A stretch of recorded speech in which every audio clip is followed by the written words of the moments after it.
កាលពីបុណ្យចូលឆ្នាំខ្ញុំបានចុះទៅលេងផ្ទះហើយជិះតាក់ស៊ីធ្វើដំណើរតាមផ្លូវបានស្ដាប់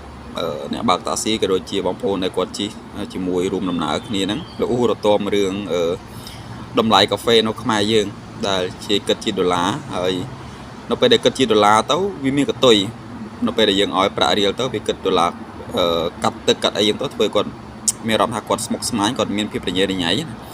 ហើយខ្ញុំជឿតែគួយស្ដាប់គាត់ជឿតែមានអារម្មណ៍ថាខ្មែរយើងប្រសិនបើតម្លៃ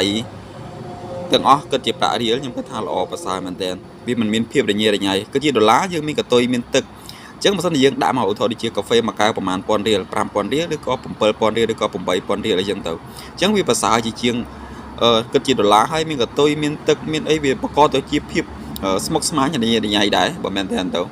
តែខ្ញុំមិនដឹងថាយ៉ាងណាដែរព្រោះបើយើងមើលទៅមែនទែនទៅខ្មែរយើងគិតប្រើលុយដុល្លារនេះវាមករាប់សិបឆ្នាំហើយប៉ុន្តែតម្លៃតិចតួចត្រឹមកាហ្វេមួយកែវ5-6000រៀលខ្ញុំគិតថាมันគួរប្រើជាมันគួរគិតជាដុល្លារទេព្រោះវាដើម្បីបង្កដើម្បីកុំឲ្យបង្កភាពរញ៉េរញ៉ៃនិងសាំញ៉ាំច្រើនទៅដល់អ្នកទិញណាហើយមែនតើខ្ញុំទៅទិញរបស់គេពីចាគេគិតដុល្លារអញ្ចឹងដែរ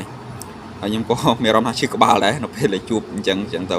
ព្រោះវាធ្វើឲ្យយើងខាត់ពេលវេលាទូទាត់ការចំណាយហ្នឹងវាស្មុគស្មាញមែនតើអានឹងតែអ្នកនរគ្នាដូចខ្ញុំឬអត់ទេណា